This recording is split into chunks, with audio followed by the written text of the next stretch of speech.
Cable Airport was first established in 1945 when Dewey Cable used his family's entire savings to purchase 80 acres of rocks and shrubs just north of Foothill Boulevard. With the help of his wife and kids, he managed to build a 1,200-foot runway in just 30 days. An amazing feat even by today's standards. That would mark the beginning of an airport built on sweat, will, and sheer determination by Dewey Cable and his family.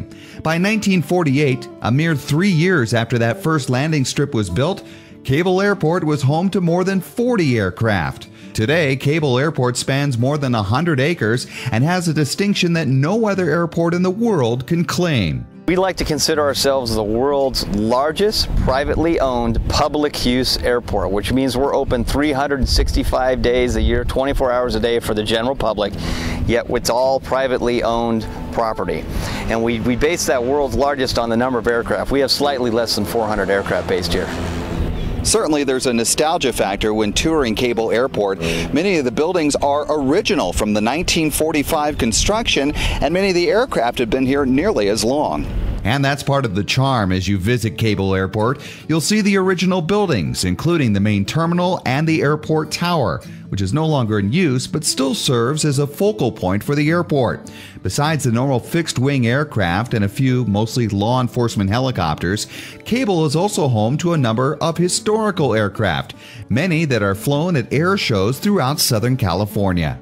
We've got a lot of nonprofits on this airport, and I happen to be involved in one of them called the Commemorative Air Force. And we are the 7th largest Air Force if you go by the number of aircraft that this museum owns.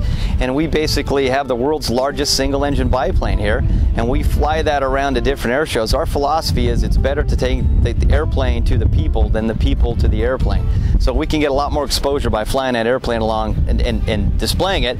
And of course I have some selfish reasons. It gets more kids involved, and the more kids get involved, maybe that's going to plant a seed in their brain and someday they'll be a pilot. So naturally, learning how to fly is also a big part of Cable Airport, with Cable Air, based out of the original terminal, providing flying lessons.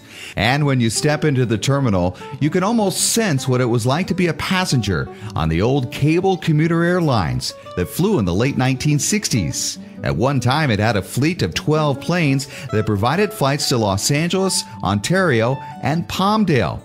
And while history is a big part of Cable, the airport remains a vital piece of the local community. Well, I like to consider it's not Cable Airport. This is the community airport. We just happen to own it. So whatever the community needs, we're here for them. If you're not interested in aviation at all, we have some car shows that go on here on a regular basis. We have some swap meets that go on. We have some different nonprofit organizations that are always holding fundraisers on the airport. We kind of believe that an airport isn't just for pilots, it's for the whole community. So we try to have stuff going on all year long that involves the whole community. Cable Airport can make for a fun day trip. They do have a small observation area on the north side of the runway, and there's a charming and nostalgic restaurant, Maniac Mike's Cafe, next to the tower, with a perfect view of all the takeoffs and landings.